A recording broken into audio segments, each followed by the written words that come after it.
What up, artists? My name is Dwayne Jones. I'm the creative director and founder of a lifestyle brand called Art Pays Me.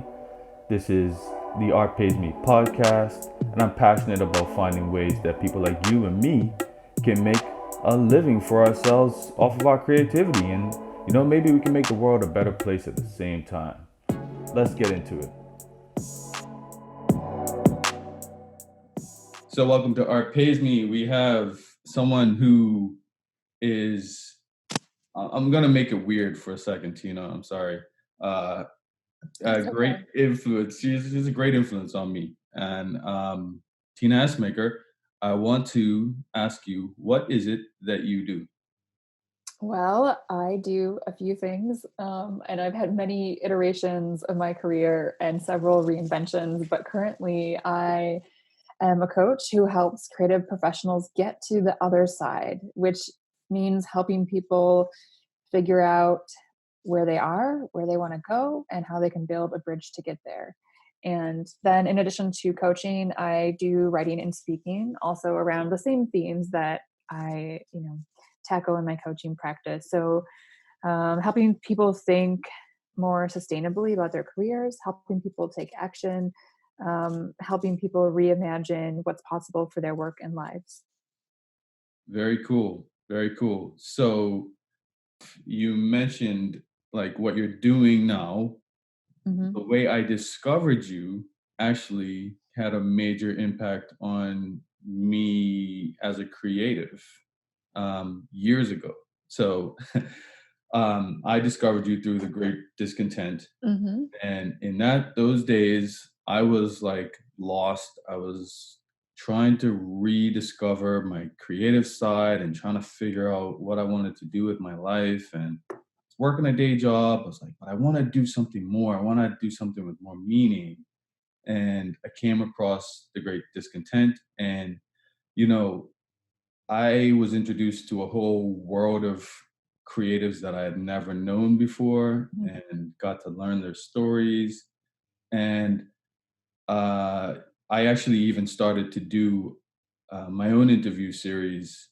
And I very much modeled it after you, and after what you were doing. And I, in a lot of ways, feel like Art Pays Me wouldn't exist as the podcast without the Great Discontent. So I want to give you some props for that. Thank you. Thank you. I mean, that means so much, to know that the work you've put out in the world has had, a direct impact on someone's career or life. I mean, thank you.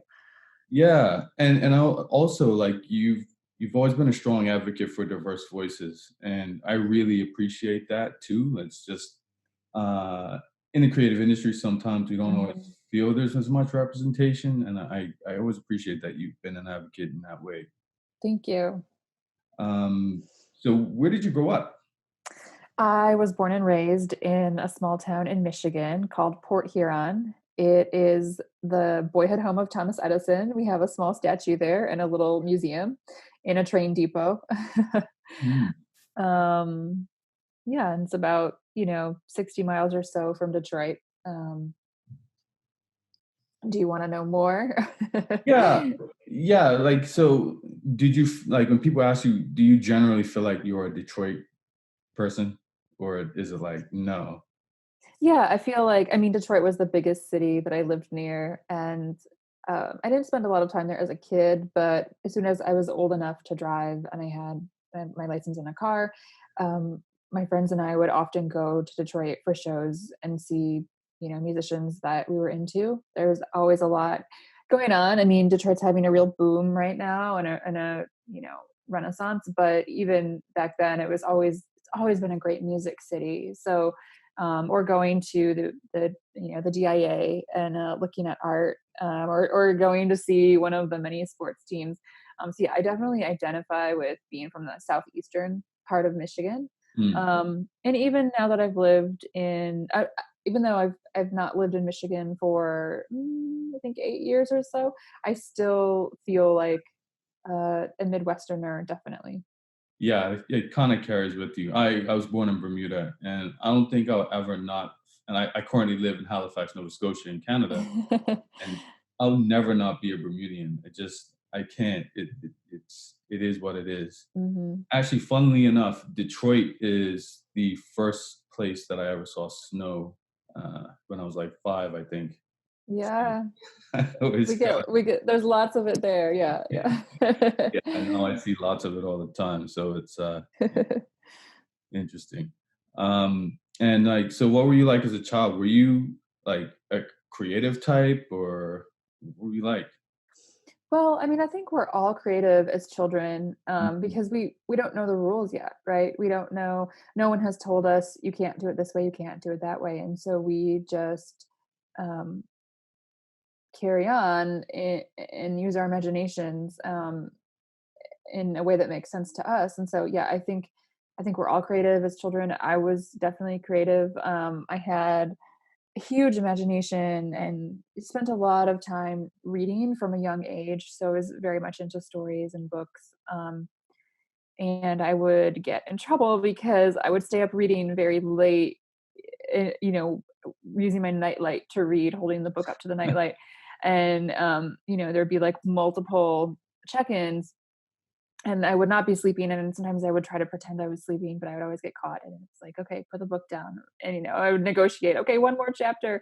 I was just a voracious reader and really loved the written word, and then, yeah, I was always into drawing, was, like, drawing my favorite cartoon characters to start and then trying to draw things from real life. And I took art class all through school from, elementary through middle and high school. I even took a lot of art classes in college. I wasn't sure what I wanted to major in. And I went to community college and I took a lot of fine art classes off the bat. And then English was always, I excelled in English. Like it was all the rules around English. English is like actually a confusing language. There's so many uh, caveats and idiosyncrasies, but I was always good at English and I always loved reading aloud in class. And so, yeah, I think I've always been drawn to those things, but I didn't necessarily know how to use them in, the quote unquote, the real world where you have to have a job and make money and support yourself and contribute to your family. So I, when you reach the point in, I think when you're a senior in high school, anyway, we had to do an assessment and it's kind of like a skills assessment to point you toward a career that could potentially align with your interests. And I think, I had like journalist, might have had psychologist. At one time, I thought maybe I'll be a veterinarian because I loved animals, but then I realized that there were hard parts of that job too that I didn't want to do. Yeah. Um, and so, yeah, I think I was always imaginative and creative and loved to be playing outside in nature and making forts and just playing pretend. Um, and then I think there was some tension when it came time to decide, as you grow, okay, what path are you going to take out of high school? You can't just like, you know, hang around and take art classes for the rest of your life. Yeah. What are you going to do? Yeah, so and I understand you ended up going into social work at some point? Yeah, I did. So I um I went to community college, like I said. Most of my friends, I had a few friends that also went to community college, but a lot of my friends did go away to school, but I didn't have, there was no college savings for me. It was either take out loans or work and pay. But I actually got a Pell Grant, which is a need-based grant, and then I got a small scholarship to the community college because of grades, and I just went there and signed up for classes, the basic courses that you have to take, and then the classes that I was interested in, which was, like art and, and English literature. And then, yeah, I was walking one day through the student center and they had a job board. And at the time I was working retail. I was working at a clothing store in the mall and I was working at a pizza place called Hungry Howie's. And if anyone is from the Midwest, they will know Hungry Howie's, where it's famous for the flavored crust. Um, 7 different options. And I was like, I had worked both of those jobs for a few years and yeah, just out of curiosity, I read the job board and one of the jobs was a youth care worker. And it was a time where, it just had the basic info. It didn't even say the name of the organization. It just had a fax number. So I had to go to the student center, take my resume, and they faxed it to the number. And then, I got a call to set up an interview. And it turns out that it was for the local runaway and homeless youth shelter. And I don't know how I got the job because I was only 18 and I didn't really know what I was doing, but I must have come off well in the interview. I got hired, and the young people I was working with at the emergency shelter were ages 10 to 17. So I was only a year older than some of them. And, parents would sometimes come to the door and say, can I speak to a staff? And I would say, well, I'm the staff. How could I help you?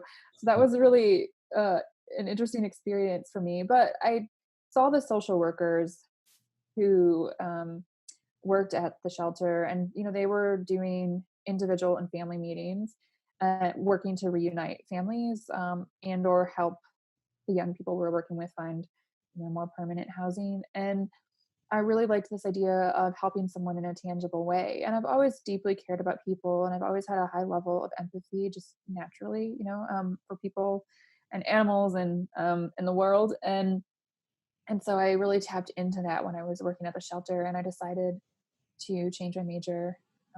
At the time, I was just majoring. I was like, maybe I'll study design, maybe I'll study fine art, maybe English. I don't know.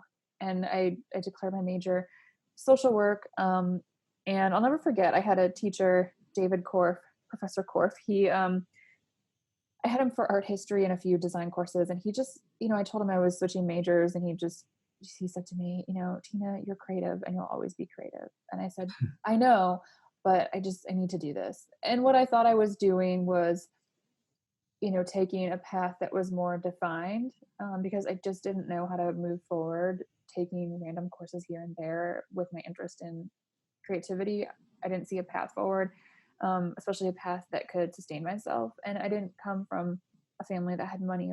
There was no safety net. So if I didn't figure out a career and figure out a way to support myself, then I would have no money to pay the Yeah. bills. And so I thought, well, I could have this career as a social worker, and I could really help people, and maybe that's my contribution to the world. And so I switched majors. I went to Wayne State in Detroit, which has an excellent social work program, and I had the best professors, and I had multiple internship experiences. And then I graduated in 2006. It took me like 7 years to get my bachelor's because I had all these prereqs once I changed my major, and I had to do those. Yeah. Like the social work program didn't take all the art classes. Right. Yeah, and then I started working. I stayed at the same agency, but I switched to a different program of theirs, called a transitional living program, and that was working with older youth. So it was ages, I believe it was 16 to 21. And that was working with young people in transition. And it's the same thing I do now. You're here, you want to get here. How can you build the bridge to get there? What skills and resources do you need? And how can I support you and advocate for you? And so the goal was, they could live at the program while they were working and saving, and, building a foundation to go back out on their own and live their lives. And I did that for a number of years. And then I started, co-founded the thing that you discovered me through, which is the Great Discontent. Right. So, like, I'm picking up on a couple of things. You had to figure out a way to get people to trust you, and you had to establish credibility for yourself as this 18-year-old in the beginning, when the parents might have been like, who the hell is, like, what are you doing?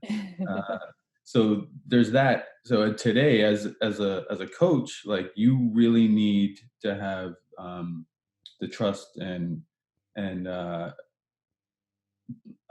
credibility in a lot of ways to get people on board. So I find it very interesting that things kind of came full circle for you Mhm. in that way.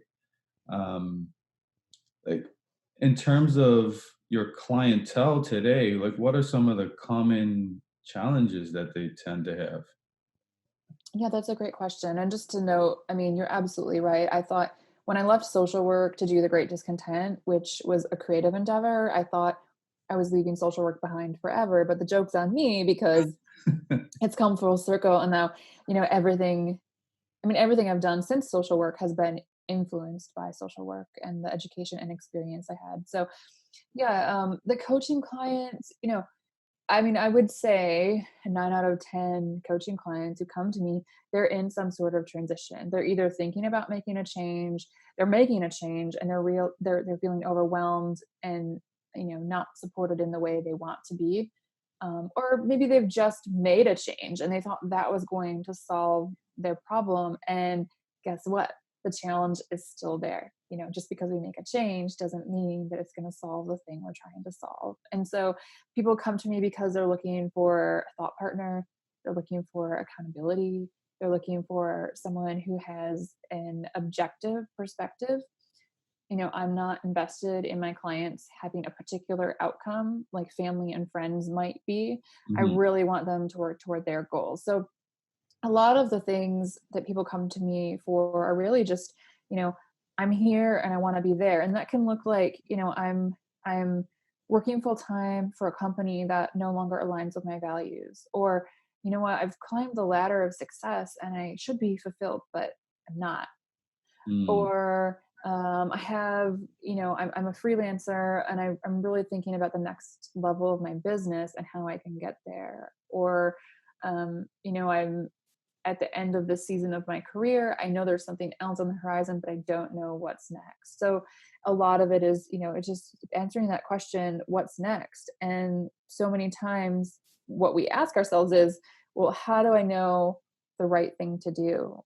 And it's not necessarily a matter of choosing the right path over the wrong path. It's a matter of choosing a path that aligns with your values and priorities for whatever season of your career that you're in. And we do a lot of work around that to help people come back to themselves and Mhm. to rediscover, what's important to me, because there's so much external noise about what success is, what we should be doing, what our path should look like. And it's important to, on some level, abandon all of that and come back to ourselves and have a conversation with ourselves about the kind of work we want to do, the kind of career we want to have, and the kind of life we want to live.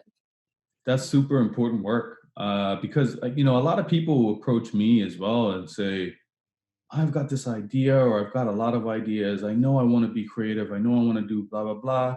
They have no idea where to start, none Mhm. whatsoever. And it's like the answer is within you. Like, it really is, like, and I don't have the skills to help them get there like a coach would. Send So, them to me. yeah, I was like, hey, check out Tina, she'll help you out. But yeah, it's like it's important. Like people really struggle with how to figure out what it is they actually want once they're faced with having to answer that question. Yeah. Yeah, Uh, and it's interesting because when we are at the beginning of our career, we think, if I can just have this title, if I can just make this salary, if I can just work for this company. And what happens is we get those things and we still feel disconnected or out of alignment with our work, or we're like, I should be happy. I thought this was what I wanted. And so, a lot of times, again, yeah, it's about coming back to yourself and and asking, okay, why do I feel disconnected now that I have the thing that I want? What is this really about? yeah, I would say that I'm probably there. Because, no, like when I objectively look around, I'm like, I have pretty much all of my life goals accomplished, and I should feel happy, but I'm not.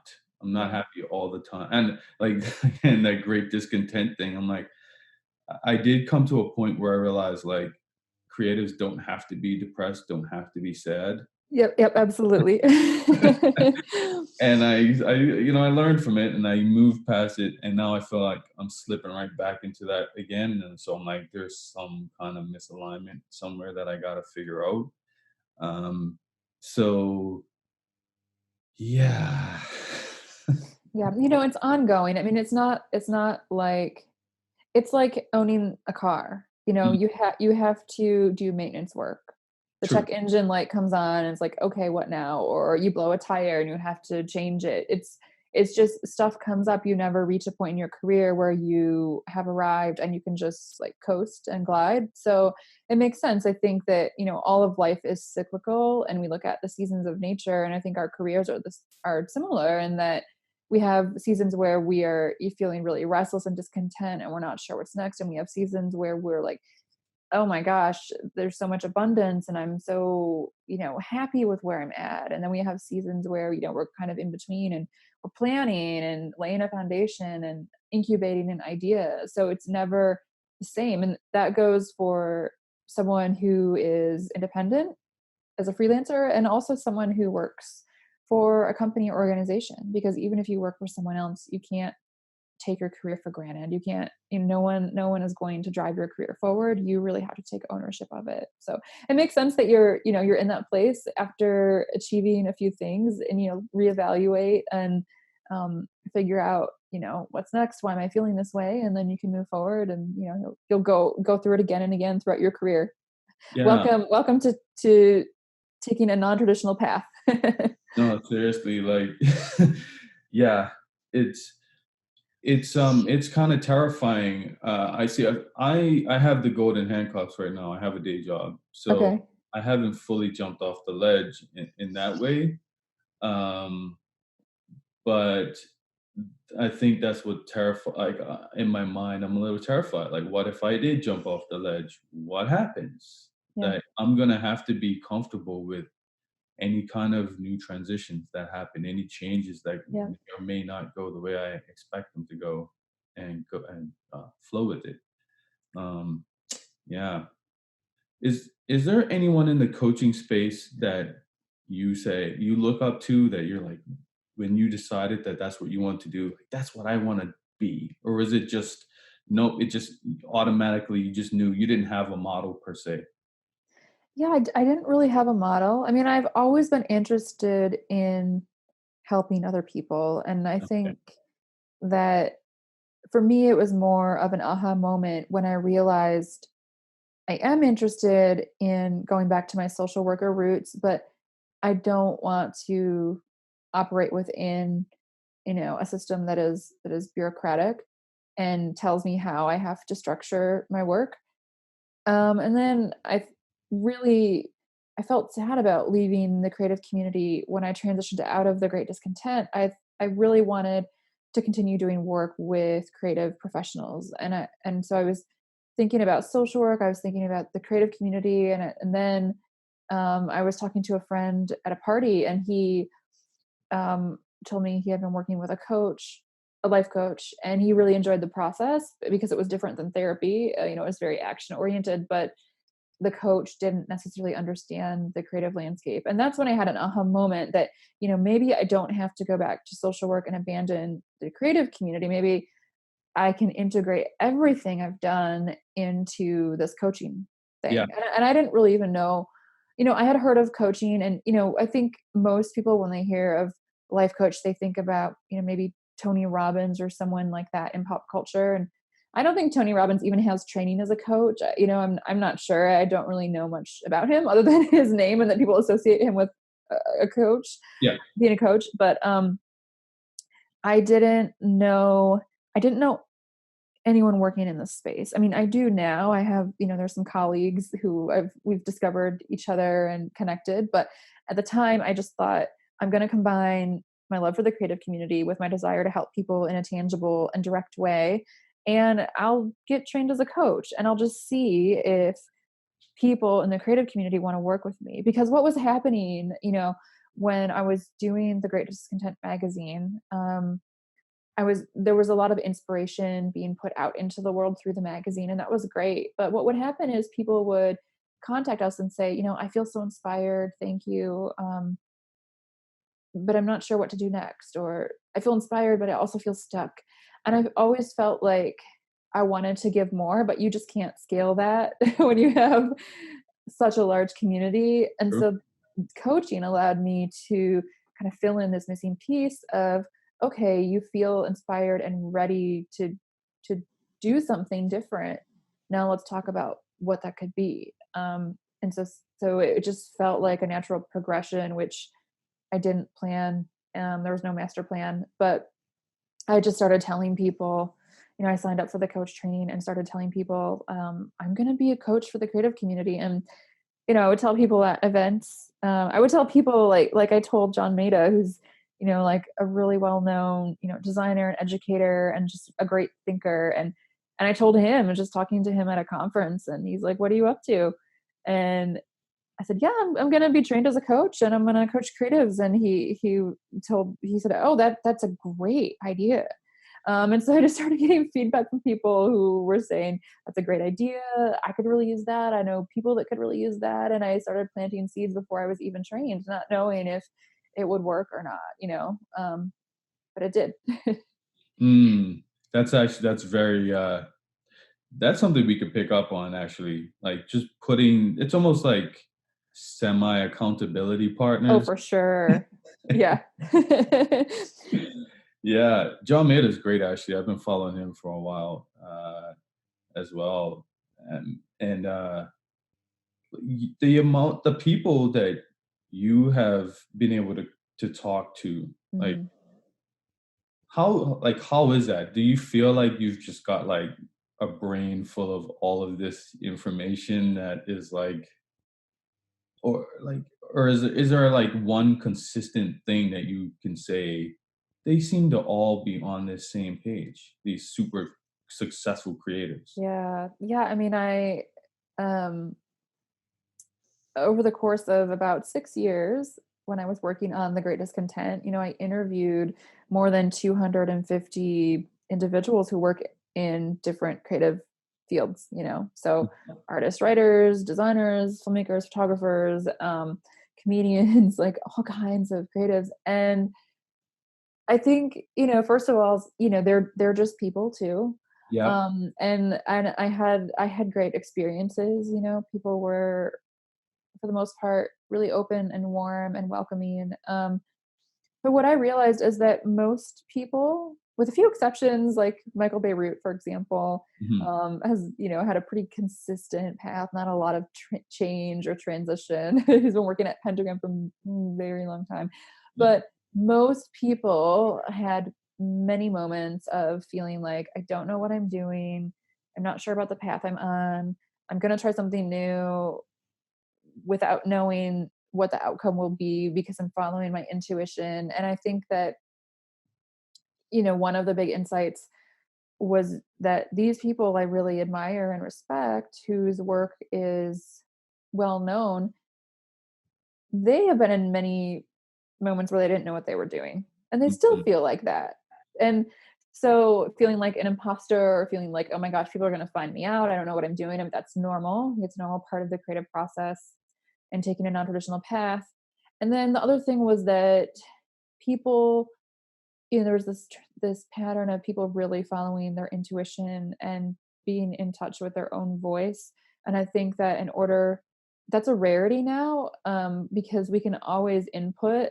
We have our phones, which are these little devices that allow us to input when we're bored or whatever. We don't really have time set aside unless we make it to just sit with our own thoughts and Mm. listen to our own voice. But these people were really in tune with themselves and sometimes would just follow a hunch about what was next, whether Mm. it was a passion project or self-initiated work that led them to a really cool commercial gig. Um, yeah, so those were the major themes. Interesting. Interesting. Okay, cool. So your word for 2020 is transition. Hmm. You You have read a my few. newsletter. I did. Doing your homework. Yeah, I'm trying to learn. Like, you're like my uh now the name slipping. I just, I really respect your interview abilities, so I'm trying to step up. Mhm. Uh no, the transition thing. So you I don't know if you want to talk about this, but you have a Sure. transition coming. I do. Yeah. So 2020, I am going to be a mom. I'm making a big personal transition, which will, of course, affect my work and the way I'm thinking about my work and how I move through my career. But yeah, in the spring, my partner and I are expecting our first child, and it's exciting. And it's at the same time, it's I don't know how things will be on the other side. And, I have all these questions, like, I'm taking time off, so I'm working this first quarter, taking clients. I have some awesome talks coming up, including the Apple Store and AIGA and Creative Mornings, which hasn't been announced yet. So hopefully this comes out after that. But Well, um, yeah. and then I'm taking on clients, and so I'm winding up right now just to wind down in a few months, and then taking time off to be with this new family of mine. And I have fears, of course, like when I come back in the fall, um will people remember who I am? Will anyone want to work with me? Will I still be relevant? And I think those are probably, I think probably none of those things will happen. I think that, I'll just have more to add to the conversation. There'll be a new dynamic that I've experienced, and more people I can relate to because of the experience of, parenting and having a Sure. family.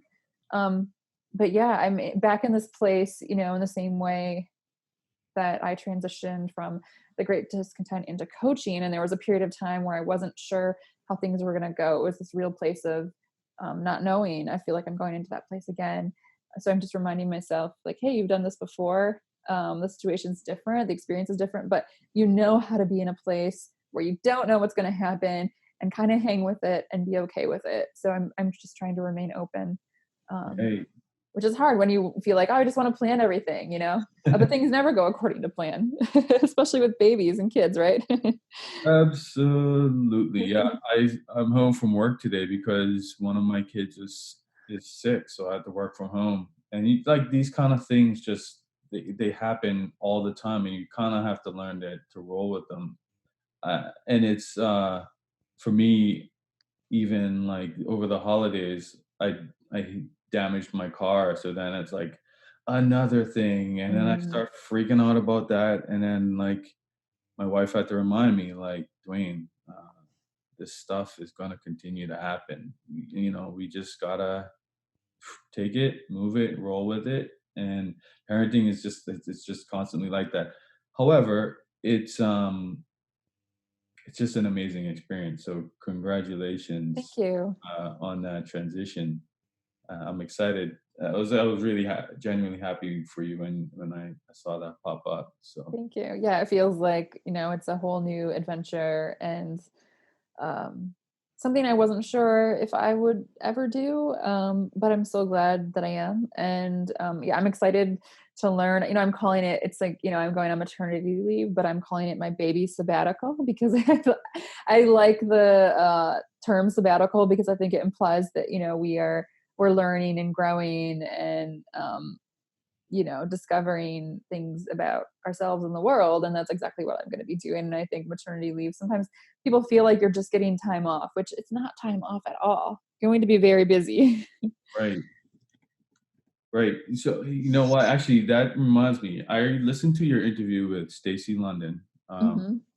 and she kind of talked about uh, skipping past the motherhood thing, and also it also reminded me of something that you wrote about recently too, and just about aging and create as a creative, and like your interview with her kind of touched on that stuff a bit too. Do you ever feel? I mean, I like you said, everyone feels imposter syndrome, but do you ever feel like age takes away some of your validity as a creative? I feel the opposite. I mean, I'm 38. I I write for 99U, and I think you're probably referencing the piece I wrote for them about ageism, where I think I interviewed 6 creatives all over the age of, I think they're all over 50.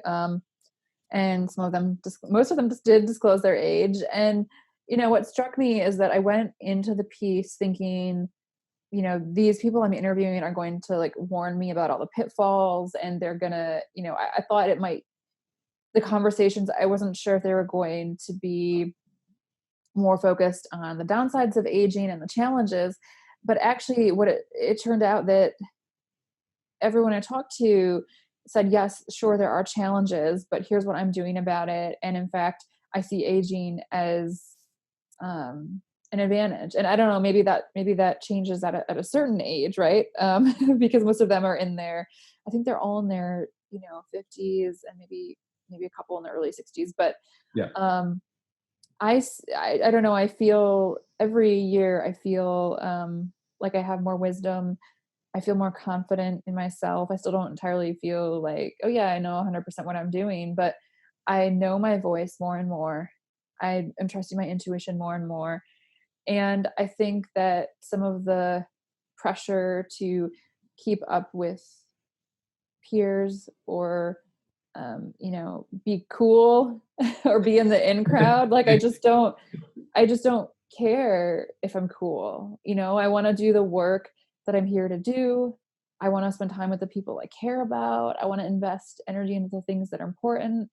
And I think when I was younger, I mean, and maybe this is, I talk to my girlfriends a lot about this. Maybe this is particular to women. I'm not sure. Maybe men feel similarly, but I felt, as a young woman in the world, I really felt unsure of my voice and what I had to contribute. And I think that a lot of my identity felt tied to my relationships, and then my marriage, and then the business that I co-founded with my former husband. And for a long time, I didn't feel like I had my own identity. And now I do feel like that. Yeah. And I think it took, till my mid 30s to really say, oh, hey, you can have your own identity, and that's okay. And you don't have to just be who you think everyone else wants you to be. And so I think I feel better with age, and I feel like it just adds to my expertise.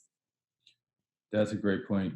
I I'm so torn with that because I agree 100%. I've started to care less about the cool stuff, and I'm 38 as well. So shout out to the fellow alpha Yeah. millennials. Yes, exactly. Yeah. So it's like, but I have a streetwear brand, and that's very Yeah.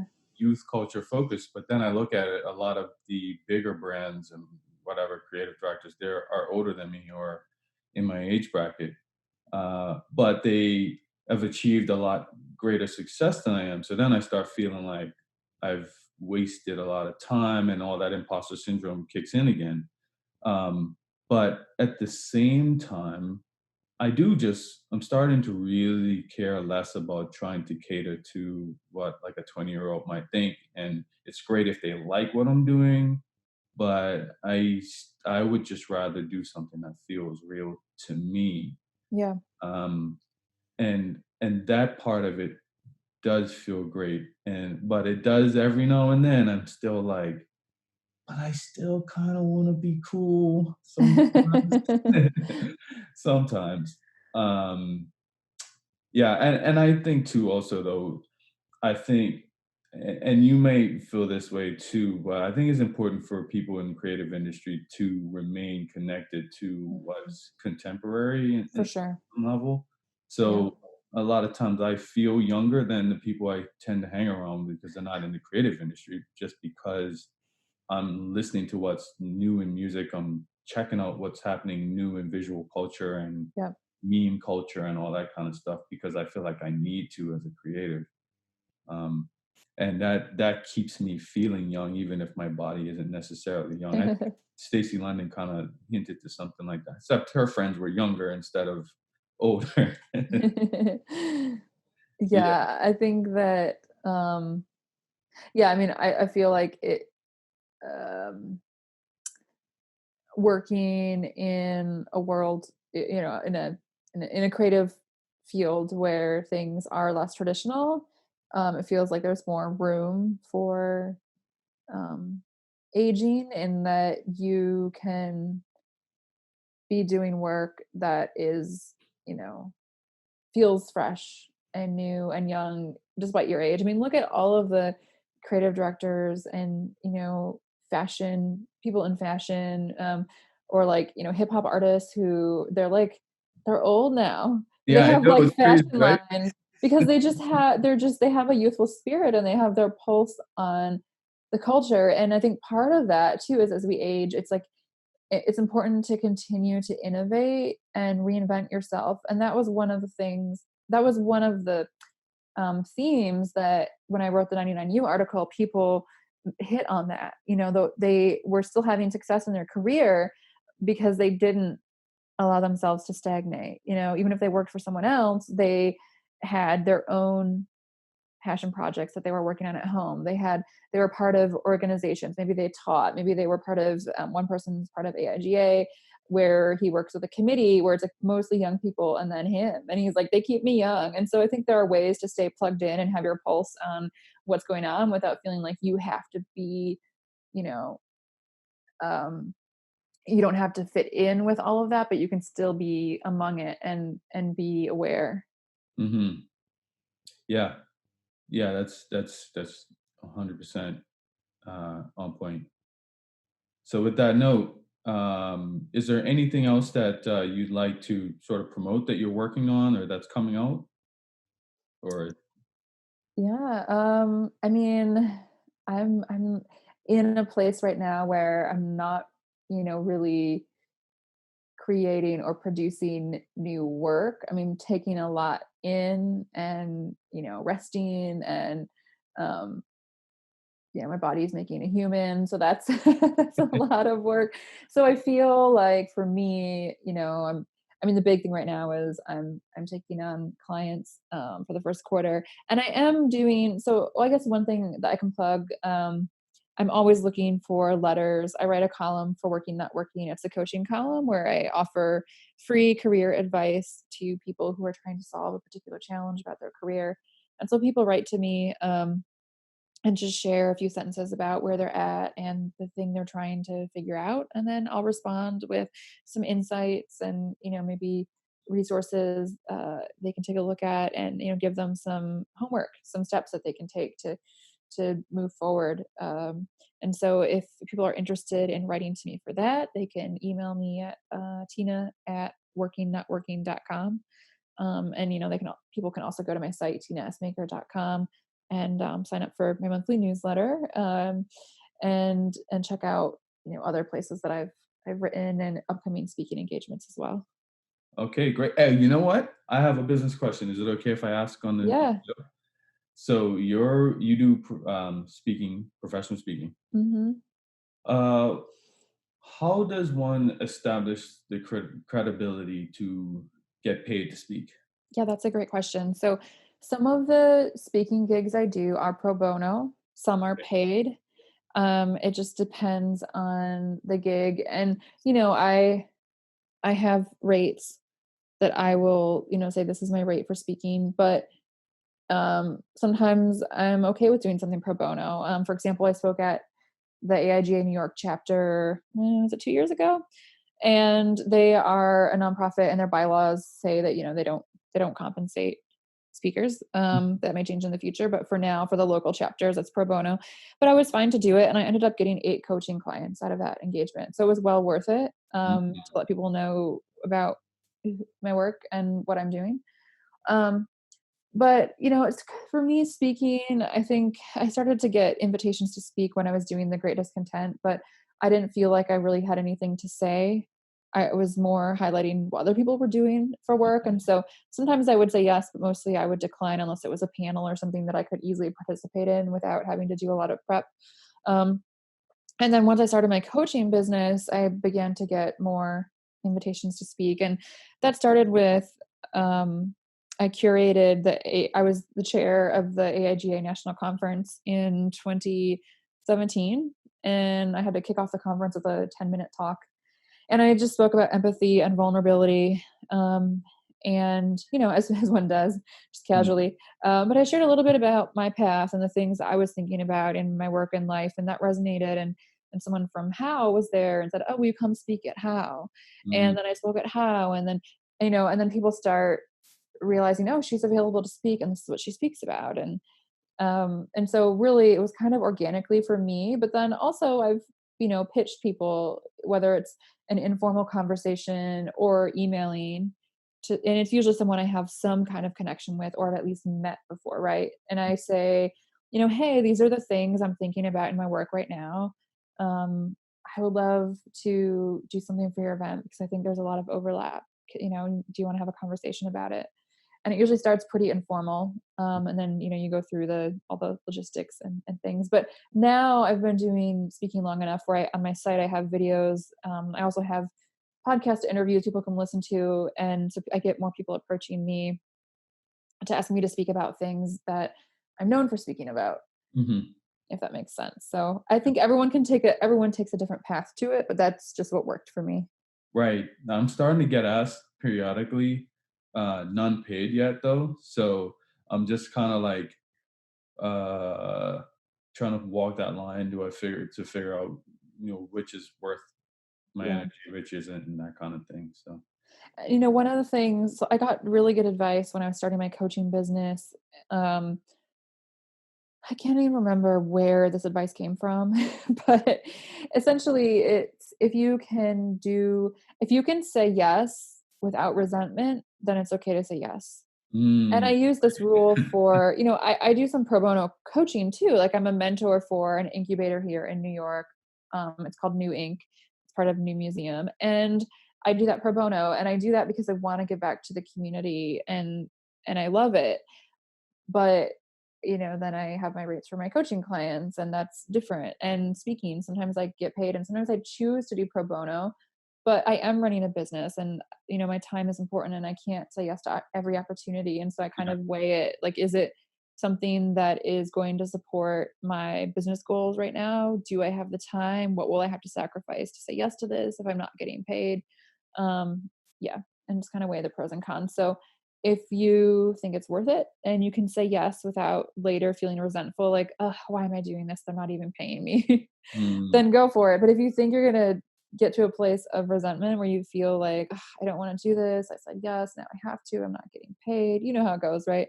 yep. Um, then maybe it's a no. Mm, okay. That makes sense. Yeah. Yeah. Because sometimes I do feel like I would want to do stuff for free if it just felt right. And, Yeah. but then I'm like, "Dude, does that mean I'm taking credibility away from myself?" And yada, yada, yada. Yeah. So, It depends, and you also consider, like, if I'm speaking to a company that has big budgets, they're gonna pay me. If mm, I'm speaking to I've spoken to schools, they don't have budgets. I've spoken to, like, nonprofit groups, nonprofits, they don't have budgets, or sometimes they have small stipends, right? Or sometimes I've worked to trades with people, like, so I think it depends on who's asking. And if right. someone is actually, honoring you and what you're worth, or they're just trying to take advantage and not pay you because they want to save on budgets. Yeah. Yeah. Yeah. Yeah. So it's basically you just gotta sniff that kind of stuff out, Hmm. figure it out. Yeah. So, well, Tina, thank you for giving me your time, Yeah, and absolutely. I really appreciate this. And can you just plug your website again, or your socials, or whatever it is that you Yeah. have? Yeah. I am at tinaessmaker.com. So that's TinaEssmaker.com. And then I am at Tina Essmaker on Instagram and Twitter. All right. Sweet. So, audience, like, this is crazy. I got Tina Essmaker on the podcast. Yeah, thank you again, Tina. You're So, welcome. Thank you so much for listening to the Art Pays Me podcast. Thank you to Langy Beats for the theme music. If you got anything out of this show, please rate, review, and subscribe on whatever platform you're listening on. The more you do this, the more reach the podcast gets, and the more artists I can help learn to make a living at what they love. If you want to know more about what I do, hit me up at artpaysme.com or at artpaysme on Instagram, Twitter, Facebook, and Pinterest. See y'all next time.